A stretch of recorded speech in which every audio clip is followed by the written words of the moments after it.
Friends, എല്ലാവർക്കും നമസ്കാരം. I am Nisha from Nisa's kitchen. Welcome to our channel. എൻ്റെ എല്ലാ പ്രിയപ്പെട്ടവർക്കും ഹൃദയം നിറഞ്ഞ അഡ്വാൻസ് വിഷു ആശംസകൾ. അപ്പോൾ നമ്മൾ ഇന്ന് ട്രൈ ചെയ്യാനായിട്ട് പോകുന്നത് വിഷു സ്പെഷ്യലായിട്ടുള്ള വിഷു കട്ടയാണ്. അപ്പോൾ ഇതുവരെ ഇതുണ്ടാക്കി നോക്കിയിട്ടില്ലാത്തവർ തീർച്ചയായിട്ടും ഈ റെസിപ്പി ട്രൈ ചെയ്ത് നോക്കണം. ഇഷ്ടപ്പെട്ടിട്ടുണ്ടെങ്കിൽ നിസാസ് കിച്ചൺ മറക്കാതെ സബ്സ്ക്രൈബ് ചെയ്യുക. റെഗുലറായിട്ട് നമ്മുടെ എല്ലാ അപ്ഡേറ്റ്സും കിട്ടാനായിട്ട് തൊട്ടടുത്തുള്ള ബെല്ലൈക്കൺ കൂടി പ്രസ് ചെയ്തിട്ട് അതിലുള്ള ഓൾ ബട്ടണും കൂടെ ഒന്ന് പ്രസ് ചെയ്യണം. ഇനി നമുക്ക് വീഡിയോയിലേക്ക് പോകാം. ആവശ്യമായിട്ടുള്ള ഇൻഗ്രീഡിയൻസ് ഞാനിവിടെ പച്ചരി എടുത്തിട്ടുണ്ട്. ഈ ഒരു ചെറിയ കപ്പിന് 3/4 കപ്പാണ് പച്ചരി എടുത്തിട്ടുള്ളത്. പിന്നെ നമുക്ക് വേണ്ടത് ചെറുപയർ പരിപ്പാണ്. അപ്പോൾ ഇതൊരു ചെറുതായിട്ടൊന്ന് ഫ്രൈ ചെയ്തിട്ടുള്ള ചെറുപയർ പരിപ്പ് നമ്മളിവിടെ 1/2 കപ്പ് എടുത്തിട്ടുണ്ട്. പിന്നെ വേണ്ടത് ശർക്കരയാണ്. 1/4 കിലോ എടുത്തിട്ടുണ്ട്. ശർക്കര നമ്മുടെ മധുരത്തിനനുസരിച്ച് അളവിൽ മാറ്റം വരുത്താം. തേങ്ങാപ്പാൽ ഞാൻ 2 വലിയ കപ്പ് തേങ്ങയുടെ കട്ടി കുറഞ്ഞ 2ാം പാൽ എടുത്തു വെച്ചിട്ടുണ്ട്. പിന്നെ വേണ്ടത് 1ാം പാലാണ്. അതിവിടെ 1 കപ്പ് എടുത്തു വെച്ചിട്ടുണ്ട്. അപ്പോൾ ഞാൻ ഒരു തേങ്ങ ചുരണ്ടി മിക്സിയിലിട്ട് അടിച്ച് പിഴിഞ്ഞ് അതിൻ്റെ 1ാം പാലും 2ാം പാലും സെപ്പറേറ്റ് ചെയ്ത് എടുത്തു വെച്ചിരിക്കുന്നതാണ്. ഏലക്കയും ജീരകവും കൂടെ പൊടിച്ചെടുത്തത് ഞാനൊരു 3/4 ടീസ്പൂൺ നല്ല ജീരകവും 10 ഏലക്കയും കൂടെ ഒന്ന് പൊടിച്ചെടുത്തതാണ്. നെയ്യ് 1 ടീസ്പൂൺ. നമ്മൾ എടുത്തു വെച്ചിരുന്ന 1/4 കിലോ ശർക്കര ഞാനൊരു 1.5 ഗ്ലാസ് വെള്ളവുമായിട്ട് സ്റ്റൗവിലേക്ക് വെച്ചിട്ടുണ്ട്. അപ്പോൾ നമുക്കിതിനെ നന്നായിട്ട് തിളപ്പിച്ച് ശർക്കര കംപ്ലീറ്റ് ആയിട്ട് മെൽറ്റായിട്ട് വരണം. അതുപോലെ തന്നെ ഇത് നന്നായിട്ട് തിളച്ച് നമ്മളിപ്പോൾ ഒഴിച്ചേക്കുന്ന 1.5 കപ്പ് വെള്ളം ഒരു 3/4 കപ്പ് വെള്ളമായിട്ട് കുറുകി വരുന്നത് വരെ ഇതിനെ നമുക്ക് നന്നായിട്ട് ബോയിൽ ചെയ്യാം. ഇപ്പോൾ ശർക്കര നന്നായിട്ട് തിളച്ച് ഇത് കംപ്ലീറ്റ് ആയിട്ട് മെൽറ്റായി വന്നിട്ടുണ്ട്. അപ്പോൾ ഈ 1.5 കപ്പ് വെള്ളം നന്നായിട്ട് തിളയ്ക്കാൻ അനുവദിക്കുക. ഇത് നന്നായിട്ട് കുറുകി ഒരു 3/4 കപ്പായി വന്നതിന് ശേഷം നമുക്ക് സ്റ്റൗ ഓഫ് ചെയ്ത് ഇതിനെ മാറ്റി വെക്കാം. പിന്നീട് ഇതിൻ്റെ ചൂട് ആറി വന്നതിന് ശേഷം ഒരു 2 പ്രാവശ്യം അരിച്ചെടുക്കാം. അടുത്തായിട്ട് ഞാനൊരു പാൻ സ്റ്റൗവിലേക്ക് വെച്ചിട്ടുണ്ട്. ഇതിലേക്ക് നമ്മൾ കഴുകി എടുത്ത് വെച്ചിരിക്കുന്ന പച്ചരി ഇട്ട് കൊടുക്കാം. അപ്പോൾ പച്ചരി ഒരു 10 മിനിറ്റ് ഒന്ന് സോക്ക് ചെയ്ത് വെച്ചതിന് ശേഷം വേണം നന്നായിട്ട് കഴുകി വാരിയെടുക്കാനായിട്ട്. ഇനി ഇതിലേക്ക് നമ്മളൊന്ന് ഡ്രൈ റോസ്റ്റ് ചെയ്തെടുത്ത ചെറുപയർ പരിപ്പ് അതും ഒന്ന് കഴുകി എടുത്തിട്ട് ഇതിലേക്ക് ഇട്ട് കൊടുക്കാം. ഇത് രണ്ടും കൂടെ നമുക്ക് നന്നായിട്ട് തേങ്ങാപ്പാലിൽ വേവിച്ചെടുക്കണം. തേങ്ങയുടെ 2ാം പാൽ 2 കപ്പ് എടുത്ത് വെച്ചിരിക്കുന്നത് ഇതിലേക്ക് ഒഴിച്ചു കൊടുക്കാം. പെട്ടെന്ന് കുക്ക് ചെയ്ത് എടുക്കണം എന്നുണ്ടെങ്കിൽ ഇതെല്ലാം കൂടെ കുക്കറിലാക്കിയിട്ട് ജസ്റ്റ് ഒരു വിസിൽ അടുപ്പിച്ചെടുത്താൽ മതിയാകും. കുക്കറിലാകുമ്പോൾ ഒരു വിസിൽ വന്നതിന് ശേഷം കുക്കറിൻ്റെ അടപ്പ് തുറന്ന് അതിൻ്റെ വെള്ളം വറ്റിച്ചെടുക്കണം. ഞാനിപ്പോൾ ഈ ഒരു പാനിലാണ് ചെയ്യുന്നത്. അപ്പോൾ ഇതിനെ നന്നായിട്ട് വേവിച്ചെടുക്കണം. അപ്പോൾ നമുക്ക് പെട്ടെന്ന് വേവാൻ വേണ്ടിയിട്ടൊന്ന് അടച്ചു വെക്കാം. ഞാൻ ഏകദേശം 1/2 മണിക്കൂർ ഇതിനെ കുക്ക് ചെയ്തു. അപ്പോൾ ഇടയ്ക്കൊരു 15 മിനിറ്റ് ആയപ്പോൾ തുറന്ന് ഇതിലേക്ക് കുറച്ചുകൂടെ തേങ്ങാപ്പാൽ ഒഴിച്ച് കൊടുത്തിട്ടുണ്ടായിരുന്നു. അപ്പോൾ ഇതിപ്പോൾ നന്നായിട്ട് വെന്ത് വന്നിട്ടുണ്ട്. അപ്പോൾ ഈ ഒരു രീതിയിൽ നന്നായിട്ട് വേവിച്ചെടുക്കുക. ഇതുപോലെ മിക്സ് ചെയ്യുന്ന കൂട്ടത്തിൽ തവി വെച്ചിട്ട് ഇതിനെ ഒന്ന് ഉടച്ച് കൊടുക്കണം. ചെറുപയർ പരിപ്പൊക്കെ നന്നായിട്ട് ഉടഞ്ഞ് കിട്ടണം. നമ്മൾ കുക്കറിലാണ് വേവിക്കുന്നുണ്ടെങ്കിൽ ആ പ്രശ്നമില്ല, നന്നായിട്ട് ഉടഞ്ഞ് കിട്ടും. കുക്കറിലാണ് വേവിക്കുന്നതെങ്കിൽ ശ്രദ്ധിക്കണം, തുറന്ന് വെച്ചിട്ട് ഇതിൻ്റെ വെള്ളം ഇതേപോലെ നന്നായിട്ട് വറ്റിച്ചെടുക്കണം.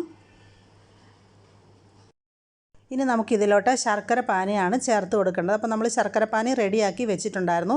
അപ്പോൾ ശർക്കര ചേർക്കുന്നതിന് മുമ്പ് ഇത് രണ്ടും നന്നായിട്ട് വെന്തെന്നുള്ളത് ഉറപ്പ് വരുത്തുക. കാരണം നമ്മൾ ശർക്കര ചേർത്ത് കഴിഞ്ഞാൽ പിന്നെ ഇതൊന്നും വേവില്ല. അപ്പോൾ ഇതിപ്പോൾ നന്നായിട്ട് വെന്തിട്ടുണ്ട്. ഇനി നമുക്കിതിലോട്ട് നമ്മൾ റെഡിയാക്കി വെച്ചിരിക്കുന്ന ശർക്കര പാനി ഒഴിച്ചു കൊടുക്കാം. നന്നായിട്ട് ഇളക്കി യോജിപ്പിക്കാം. ഈ സമയത്ത് ഇതിനെ മീഡിയം ഹീറ്റിലേക്ക് മാറ്റുക.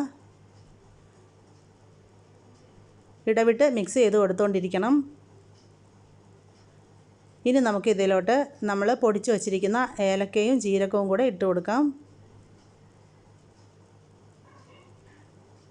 ഇനി ഇതിലേക്ക് നമുക്ക് 2 നുള്ള് ഉപ്പ് ചേർത്ത് കൊടുക്കുക. ഉപ്പ് അധികമാകി പോകരുത്. ഈ ശർക്കരയുടെയൊക്കെ മധുരം ഒന്ന് ബാലൻസ് ചെയ്യാൻ വേണ്ടിയിട്ട് ഒരു 2 നുള്ള് മാത്രം ഉപ്പ് ഇതിലേക്ക് ചേർത്ത് കൊടുത്തിട്ടുണ്ട്. നന്നായിട്ട് ഇളക്കി യോജിപ്പിക്കാം. ഇനി നമുക്കിതിലോട്ട് 1 ടീസ്പൂൺ നെയ്യ് ചേർത്ത് കൊടുക്കാം. നെയ്യുടെ ടേസ്റ്റ് ഇഷ്ടമാണെന്നുണ്ടെങ്കിൽ 1-2 ടീസ്പൂൺ ചേർത്ത് കൊടുക്കാം. ഞാനിപ്പോൾ 1 ടീസ്പൂൺ മാത്രമേ ചേർക്കുന്നുള്ളൂ. വീണ്ടും നന്നായിട്ട് മിക്സാക്കി കൊടുക്കാം. ഇനി ഈ ശർക്കര പാനി നന്നായിട്ടൊന്ന് കുറുകി വരുന്നത് വരെ നമുക്ക് വെയിറ്റ് ചെയ്യാം. ഇതിപ്പോൾ നന്നായിട്ട് കുറുകി വന്നിട്ടുണ്ട്. ഇനി നമുക്കിതിനെ ലോ ഹീറ്റിലേക്ക് മാറ്റാം. അതിന് ശേഷം കട്ടിയുള്ള 1ാം പാൽ ചേർത്ത് കൊടുക്കാം. 1ാം പാൽ ചേർക്കുമ്പോൾ തന്നെ ഇതിനെ മിക്സാക്കുക. ലോ ഹീറ്റിൽ വെച്ചിട്ട് ഇതിനെ നന്നായിട്ട് ഇളക്കി കൊടുത്തുകൊണ്ടിരിക്കണം. ഈ തേങ്ങാപ്പാലും നന്നായിട്ട് വറ്റി ഇത് നല്ലതായിട്ട് കുറുകി വരണം. 1ാം പാൽ ചേർത്തതിന് ശേഷം കണ്ടിന്യൂസ് ആയിട്ട് മിക്സാക്കി കൊടുത്തുകൊണ്ടിരിക്കണം. ഇപ്പോൾ ഇത് നല്ല തിക്കായി വന്നിട്ടുണ്ട്. നമ്മളിതിനെ മിക്സ് ചെയ്യുമ്പോൾ ഇതേപോലെ പാനിൻ്റെ സൈഡിൽ നിന്നും ഇതേപോലെ വിട്ട് വരണം.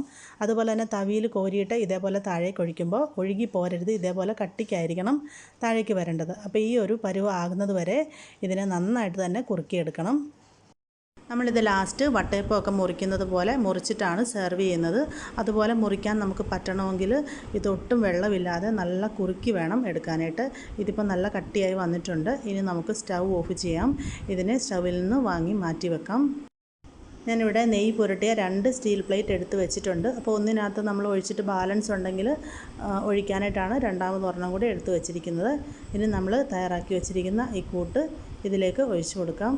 ഇതിപ്പോൾ ഞാൻ ചൂടോടുകൂടി തന്നെയാണ് ഈ പ്ലേറ്റിലേക്ക് ഒഴിച്ചു കൊടുക്കുന്നത്. കംപ്ലീറ്റ് ആയിട്ട് ഇതേപോലെ ഫില്ല് ചെയ്യുക. തവി വെച്ചിട്ട് ഇതേപോലെ ഒന്ന് പ്രസ് ചെയ്ത് നല്ല കനത്തിൽ ഇതിനെ ഇതേപോലെ പരത്തിയെടുക്കാം. ഇതിപ്പോൾ ഒരു പ്ലേറ്റ് ഫില്ല് ചെയ്യാനായിട്ടുള്ളതേ ഉണ്ടായിരുന്നുള്ളൂ. അപ്പോൾ ഞാനിപ്പോൾ ഇതിനെ ഇതേപോലെ ഫില്ലാക്കി വെച്ചിട്ടുണ്ട്. ഇനി നമുക്കിത് നന്നായിട്ട് തണുക്കുന്നത് വരെ വെയിറ്റ് ചെയ്തതിന് ശേഷം സെർവ് ചെയ്യാം. ഇതിൻ്റെ ചൂടൊന്ന് ആറി വന്നതിന് ശേഷം ഞാനിതിനെ ഒരു വാഴയിലയിലേക്ക് മാറ്റിയിട്ടുണ്ട്. ജസ്റ്റ് ഒന്ന് പ്ലേറ്റ് കമത്തി പിടിച്ചിട്ടൊന്ന് തട്ടിക്കൊടുത്താൽ ഇത് ഈസി ആയിട്ട് ഇങ്ങനെ പോരും. ഇത് നന്നായിട്ട് തണുത്ത് വന്നതിന് ശേഷം വേണം മുറിച്ച് സെർവ് ചെയ്യാനായിട്ട്. ഇതിപ്പോൾ അത്രയ്ക്ക് അങ്ങോട്ട് തണുത്തിട്ടില്ല, അതുകൊണ്ട് തന്നെ ഞാൻ മുറിച്ച് കാണിക്കുന്നില്ല. നമ്മൾ സാധാരണ വിഷുവിൻ്റെ തലേദിവസം രാത്രിയിലാണ് വിഷുക്കട്ട ഉണ്ടാക്കി വെക്കുന്നത്. അപ്പോഴേക്കിന് നേരം വെളുക്കുമ്പോഴേക്കിന് ഇത് നല്ല തണുത്ത് മുറിക്കാനായിട്ട് പാകമായിട്ടുണ്ടാവും. അപ്പോൾ എല്ലാവരും ഈ വിഷുവിന് ട്രൈ ചെയ്ത് നോക്കുക. തേങ്ങാപ്പാലിലൊക്കെ വേവിച്ചെടുത്തുകൊണ്ട് തന്നെ ഒരു പ്രത്യേക ടേസ്റ്റുള്ള ഒരു സ്വീറ്റാണ്. ട്രൈ ചെയ്ത് നോക്കിയിട്ട് ഇഷ്ടപ്പെട്ടിട്ടുണ്ടെങ്കിൽ മറക്കാതെ നമ്മുടെ വീഡിയോ ഷെയർ ചെയ്യണം. എല്ലാ അഭിപ്രായങ്ങളും നിർദ്ദേശങ്ങളും എഴുതി അറിയിക്കാൻ മറക്കരുത്. അപ്പോൾ മറ്റൊരു നല്ല വീഡിയോ ആയിട്ട് വരുന്നത് വരെ എൻ്റെ എല്ലാ കൂട്ടുകാർക്കും നന്ദി, നമസ്കാരം, വിഷു ആശംസകൾ.